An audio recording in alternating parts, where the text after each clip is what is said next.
It's been a few days since I was the one in charge of nailing the one they called the Son of God to a cross. You see, I've done this to many other criminals before, but not one like this man. When he was on the cross, it seemed that nature was disrupted. It seemed that nature was upset. In fact, it was, because he was the creator of nature.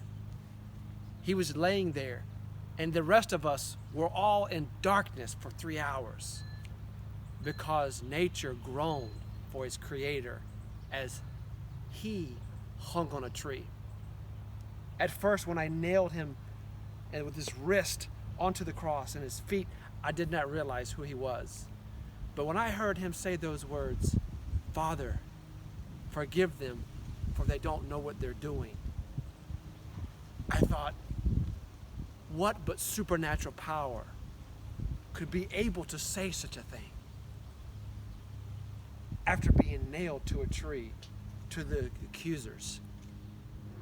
But then I heard, after he was put in a tomb, that they could not find his body. And in fact, over 500 witnesses had seen him alive. My faith was affirmed that this truly was the Son of God. Hi. I remember that day. I worked in the garden early in the morning, then in the afternoon I wanted to go to the well to get water, and this was my favorite pot that I took. I went all the way down to Jacob's well to get water for my family. And then when I go there, there is this man who asked me for a drink. And I look at him, he was not one of our own. And I'm like, how can you be a Jew, ask me, a Samaritan woman, for a drink? I didn't want to give him any water. But you know what? He changed my life. He knew all about me, and I was not a good woman. I did a lot of horrible things. But he had so much love, forgiveness, and compassion for me that my life was changed, and I ran to my village and shared with everyone what he has done for me and how I'm a different person. And then I remembered later on when they took him to the cross, and I wanted to be with him. I wanted to see him. And you know what? That day I had some water with me because I remembered I couldn't give him water the first time. So this time I had water and I wanted to give it to him. But the soldiers were taking him away, and I was still trying to go, and then all of a sudden he looked at me, and I saw in his eyes, he understood me, what I wanted to give him. But you know, my heart was so filled with his love and acceptance. I was the one who was fed once again. I want you to think about it, how he has changed your life, and share it with all those around. Hello everyone! So let me tell you a bit about myself. I am not the same person that I used to be. You see, I was sick. I was very sick that the doctors didn't even know what disease I had. It was, the result of it was death, and my parents were so scared. My father became frantic, but he heard of a guy named Jesus who healed people in the past that were sick, and even some that were dead. So he went and started searching for this Jesus. He found Jesus teaching and preaching to all the common people. My father, Jairus, went to him and told him that what was happening and told Jesus to come quickly before it died. Jesus agreed, and they started on their way, and the crowd even followed too. So once they arrived at the house, a servant came and told them that I was already dead. Jesus looked at all the mourners and was like, "No, she's not dead, and why are you guys over here crying? She's just sleeping."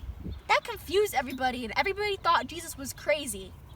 So Jesus, Jairus, my father, and my mom went inside the room where I was dead laying in. Jesus told me, "Arise," and I did. I came back to life. Jesus told my mother to quickly make something for me because I was hungry, I guess. Everybody right now has been worrying about being 6 feet apart because of this coronavirus. But I was worried about being 6 feet under, and that is exactly what happened. But I realize now that I don't need to be afraid, because not that Jesus will resurrect me every single time, because he won't, but that once I die, I will be assured of a better place to be in, and that's heaven, and I can't wait for that day.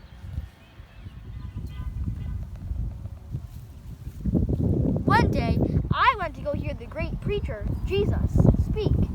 And it was a very long day, and all the people that were listening to him, the 5,000 people that were listening to him, were all hungry. But I was lucky. I had a lunch with me.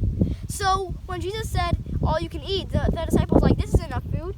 And so I said, I only have 5 loaves and 2 fishes. And Jesus said, I can multiply that to every one of those 5,000. So I thought that was very cool, but I didn't believe it would happen. So when he prayed over the 5 loaves and 2 fishes, it was a lot that it could be multiplied to everyone. And here are the 5 loaves.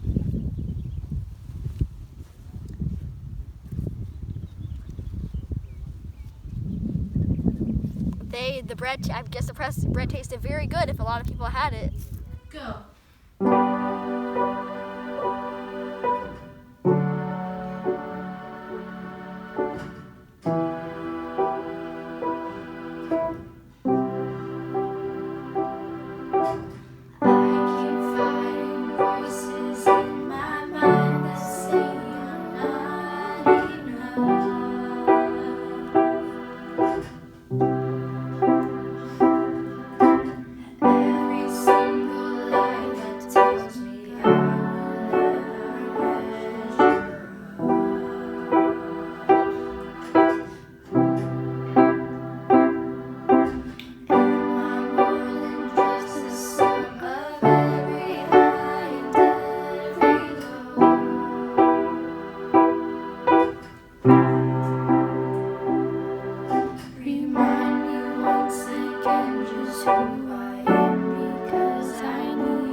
Jesus told me, Gyra. Okay, wait, keep it going. Okay. Now, okay,